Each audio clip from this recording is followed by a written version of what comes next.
words that make you mine.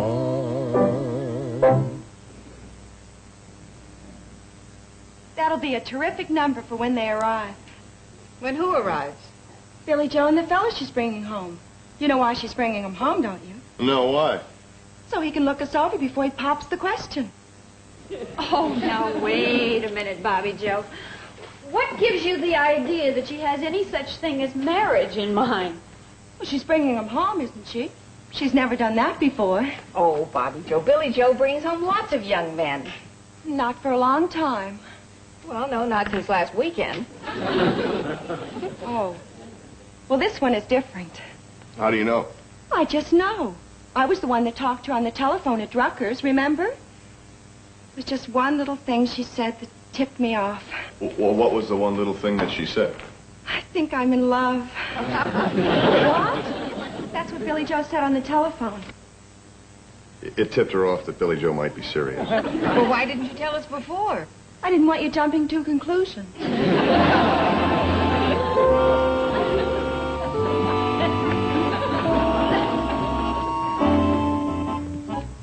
Hi, Pumpkin. Have a cookie. Uncle Joe, you'll spoil her. Oh, don't be silly. It's good for her to learn the finer things of life. You like eating snacks between meals. Between meals. He eats snacks between snacks. I'm just trying to keep up my constitution.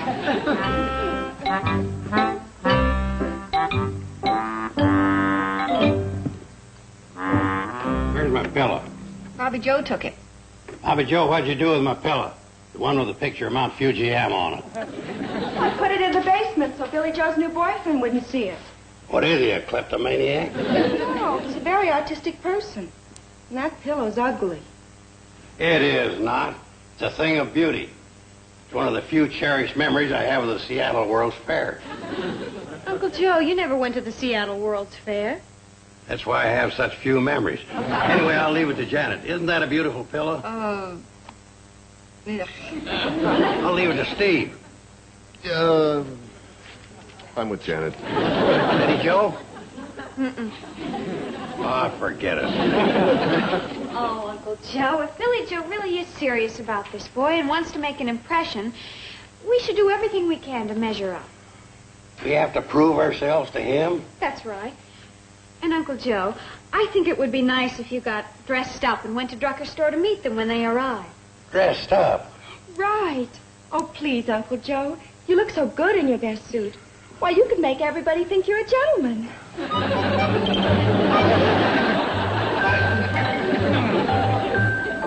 So we have to be on our best behavior for this yahoo. I don't think there's anything wrong with that, Joe. It's done all the time. It's done all the time. You're not the one that's wearing the starched collar to meet this bum. He's not a bum. How do you know? You've never even met him. Well, I know Billy Joe. You don't think she'd take up with anybody but a fine young man. Well, I'll bet he's an outstanding fellow. Well-educated, well-to-do, fine family. hey, you think he could be? I mean, well-to-do? Oh, boy. Joe, your standards never get above the money belt, do they? You know, when you said you lived out in the country, you weren't fooling, were you? We are pretty rural, I guess. Oh, don't get me wrong, I love it. So nice and peaceful. Yeah, wait till you meet the people. They're just the salt of the earth. Say, you know, Sam, it might just be a nice gesture when this guy comes to give him a little something. Sort of a welcoming present. You know what I mean? Yeah, I know what you mean. What you have in mind? What have you got? That does it. I knew sure as shooting you'd ask me to come up with whatever it is free of charge. Oh, come on, Sam. It don't have to be much. Say, a bag of pears. No. Okay, a few cigars. No. Well, how about No. Sam, we've been friends for a long time. I'd like to ask you something personal. Yeah? Why are you so cheap? You know, it's kind of hard to explain the difference between Hooterville people and anyone else. I mean, they're just normal, average, wonderful people. You kind of love them, don't you? Yeah, I do. Well, come to think of it, that's the main thing about Hooterville. Everybody loves one another. It's kind of idyllic that way. Sounds great. Is great.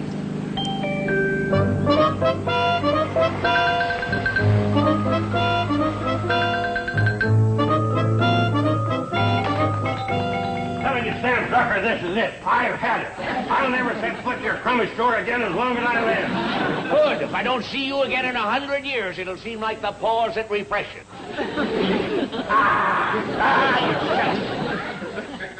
Are those two from Hooterville? Huh? Oh, that's my Uncle Joe and his best friend, Sam Drucker. Love. Petticoat Junction will return after these messages. Joe Mannix is a private investigator. He's not a cop. I'm Joe Mannix. I'm not a cop. Joe Mannix drives a cool green convertible. Says 99% fat-free, but inside... I bite into a York peppermint. And now, back to Petticoat Junction. Hey, look what I found. Champagne. A wine salesman from Dubuque left it here a long time ago. He said it would keep. Oh, well, apparently it did. What are you going to do with it? Well, I thought it would be a good idea to open it and be drinking it when Billy Joe and her boyfriend get here. What for?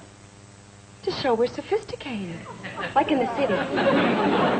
Well, I doubt that even in the city, people sit around in the middle of the day sipping champagne for no particular reason. Oh. Well, maybe we can think of a good reason. We could celebrate your anniversary. What for? She wants us all to be sitting around sipping champagne when Billy Joe arrives with her new boyfriend. Oh, yeah? Out of a slipper? Hey, Forget it. but it might impress him. And besides, if he sees the example of you two still happily celebrating your years of marriage, What years of marriage? it might give him an idea. Yeah, an idea that we started around the age of 11. Gee, Bobby Joe, and not that your idea isn't a brilliant one, but there's one tiny little flaw. This isn't our anniversary. but it's got to be the anniversary of something. When you first met, your first date, your first kiss, when you first proposed. Oh, who remembers those dates? Yeah, who can... You don't remember the day you proposed to me? But why should I? I mean, what difference does it make what day it was? What difference does it make? It just happened to be the turning point of our lives. Or was it just another day to you? Are you kidding? Huh. It's not every day a guy decides to give up his freedom. Steve Ellie. Oh, honey, come on. Oh, my gosh, they're here. Oh, quick, you two. Get lovey-dovey. Honey, I didn't mean anything, but will you just let me explain? Just don't talk to me. Okay. Oh, so you can explain. Look, at least kind of stay out of sight, will you? Attaboy. At least we'll give him a friendly welcome. Come on. And I know you're going to love it. Oh, here's my sister, Bobby Joe. And this is our family dog. Hi. Dog, you're supposed to welcome him. I'm sorry. Bobby Joe, take him. Hey. You know, dogs usually like me. Oh, it must be that stray cat I picked up. He smells it. Oh, sure, that explains it. Hey, where's Uncle Joe? He was supposed to meet you at Drucker's. Oh, I know. Well, he and Mr. Drucker were having a sort of a love-in. Well, they don't mean anything by it. They're really very fond of each other. Well, come on in. I want you to meet my other sister and her husband. Talk about an ideal couple. Right, Bobby Joe? Right. Why don't we go in the back way? Oh, why? Well, so he can get to know the place. And, if there's an earthquake or an explosion during the night, he'll know how to get out. You sure know how to welcome a person. We are going in the front. Come on, Jerry.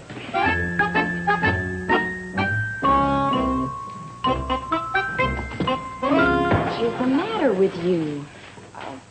Steve and Betty Jo were in there having a fight. Who needs that? Oh, right. Hey, what do you think of him?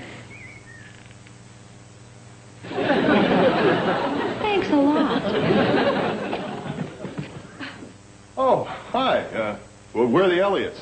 I'm Steve, and this is Betty Jo. Hi. Hi. Jerry Roberts. Glad to know you. Hi. We're just about to celebrate our 2.5-year anniversary as soon as this gets chilled. Oh, why don't you join us? Oh, thank you. Thank you. Your 2.5-year anniversary? You even celebrate half years? Yeah, well, when you're in love. I thought you said they were fighting. Married couples.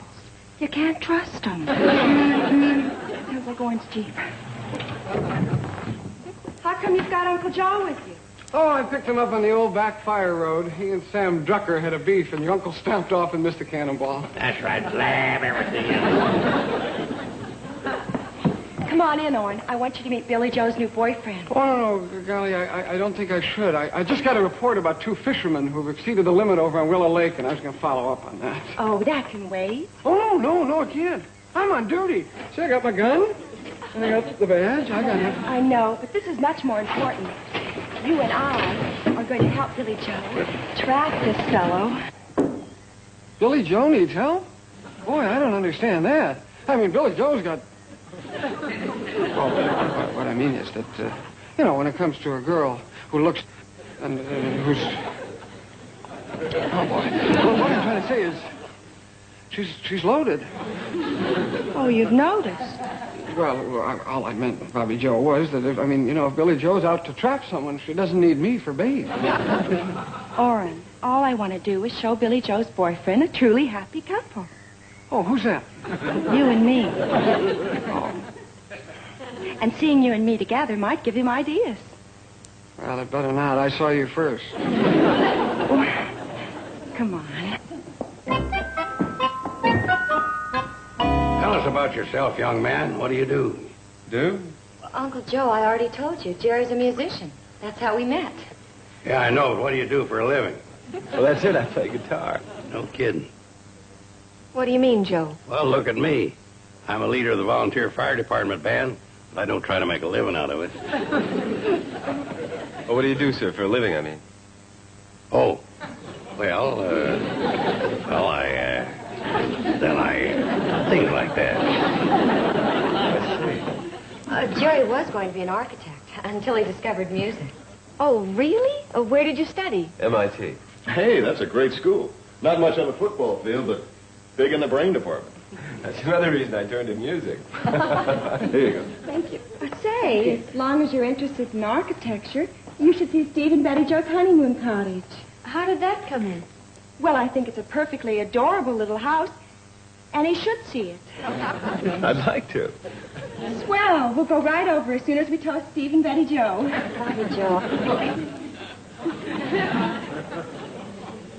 Here you go, Janet. There's a little bit left. Oh, I don't know. It's my night to do the dishes. I don't want to drop any. What's the matter? You afraid of drunk drying? Oh. I want to make a toast. Here's to that lovely little lady that 2.5 years ago finally made me say, I do. And he's been doing it ever since. To that lovely little lady whom I chased after until she caught me. And may the years bring much happiness and joy. Sweetheart, why don't you raise your glass? Steve.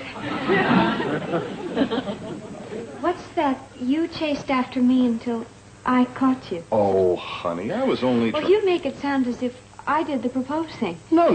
It's just something that guys say.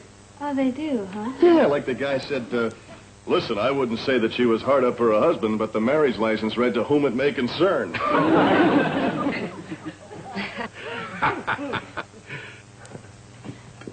Betty Joe? Sweetheart. Darling? Well, so much for toasting. On to the honeymoon cottage.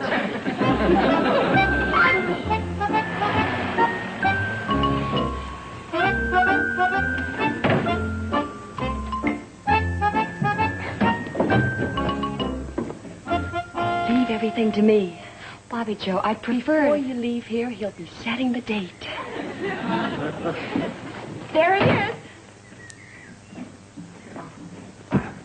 How do you like it? Well, it's a very nice house. Oh, it's more than a nice house. It's a shrine. A shrine? It's the very first house Steve and Betty Joe lived in after they got married. Oh, how about that? First they got married, and then they lived here. In that order. Would you like to go inside, Jerry? Sure, why not? This is the very step where they used to sit with their arms around each other in the evening and look up into the stars and count their blessings. Right, Orrin? Oh, count the blessings, yeah. They were loaded with blessings. It's still furnished. Come on. Yes, they couldn't bear to move anything out and spoil their little love nest. Could they, Orrin? No, they couldn't bear that. They wanted to keep it just exactly the same way for the next happy couple that moved in. Preferably somebody in the family. And this is the chair that Steve used to sit in after a hard day's work, and his loving wife would bring him his slippers and caress his brow. Come on and see the kitchen, Jerry. Isn't it cute? Yeah, I'm not much of an authority on kitchens, but it looks fine to me. And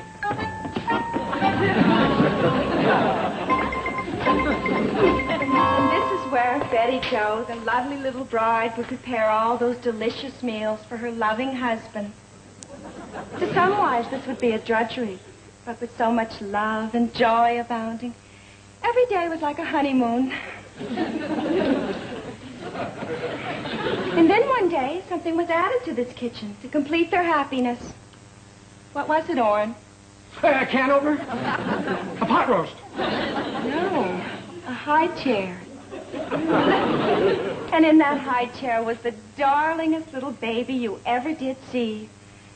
So it just goes to show you, from an ordinary boyfriend and girlfriend relationship, all this can be made possible. Where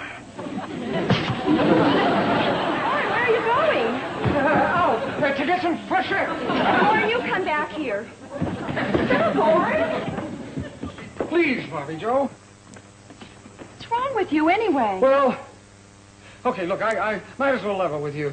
I can't even think about getting married until I've had at least 2 more pay raises. I wasn't aiming that at you. I was 2 more pay raises, huh? That shouldn't take too long at all. Whoopee.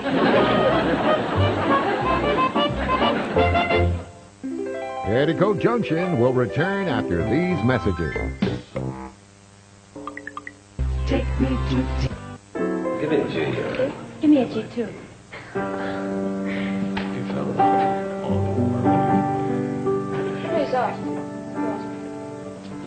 Oh, Janet, may I talk to you for a minute?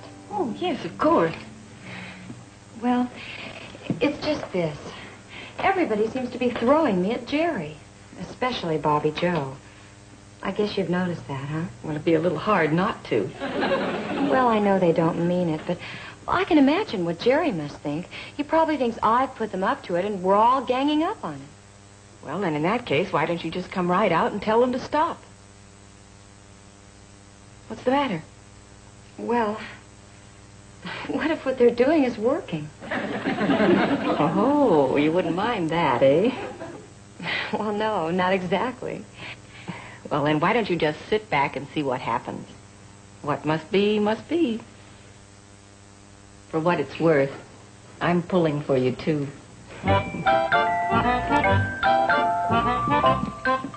Billy Joe, come on.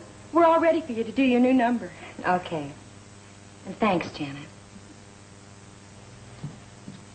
Wait till you hear.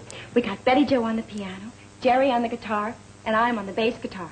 It's quite a production. And you're getting to be quite a producer.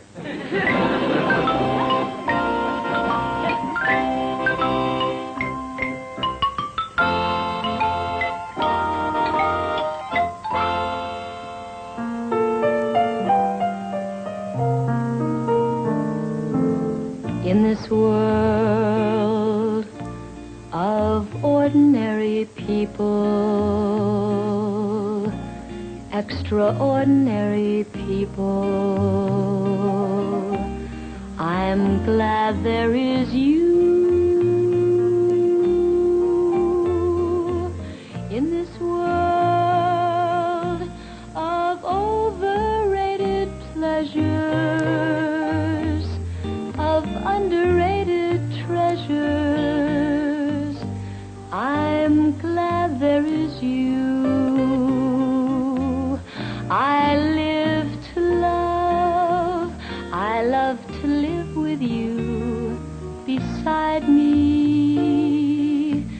this role so new, I'll muddle through with you to guide me in this world where many, many play in love and hardly any stay in love. I'm so glad there is you, more than ever. I'm glad there is you.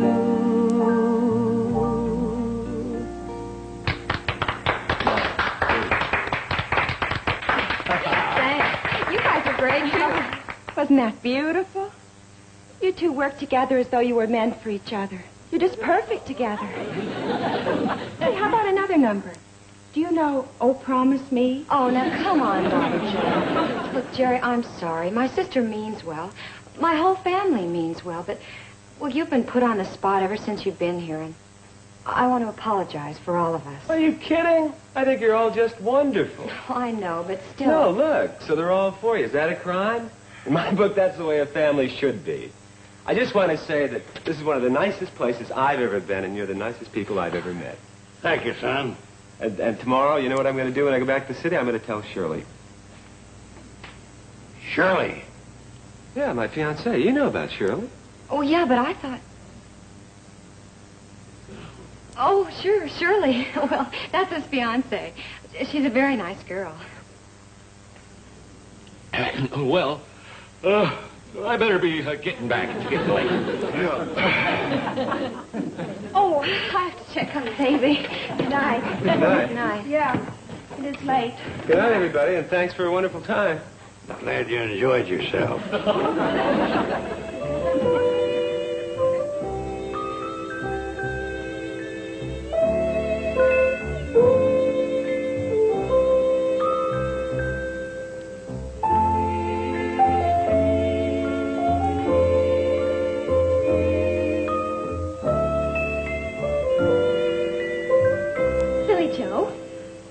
Get Janet and the four of us go out and play tennis. Oh, thanks, but I really don't feel like it. Hey, I know. Why don't we go into Pixley? There's a swell picture playing at the Bijou. Romeo and Juliet. Or better yet, we could go to the Rialto and Crabwell Corners. They're playing a rerun. The Bride of Frankenstein. A game of Scrabble. Billy Joe! Oh, Billy Joe! I got a telegram for you. It's some real exciting news. How did you know it's so exciting, Nosy? Joe, it came over my telegraph. I had to know what's in the message. No, you don't. You should train yourself to take down messages without paying attention. Joe, how did I... No, brother. If it's too personal, don't feel obligated to have to read it to us. Okay, I won't. Dear Billy Joe, I told Shirley about my wonderful weekend in Hooterville, and that took care of my ex-fiancé. Oh, what a great. Wait till you hear the rest of it. I'm looking forward to seeing you again as soon as possible. That's great. Hey, how about next weekend? And you know what we could do when he gets here? We can...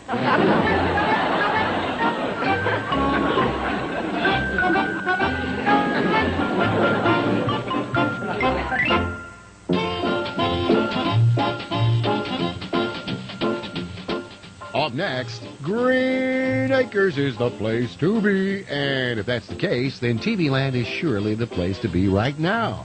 Because Green Acres is coming up next. Stay tuned.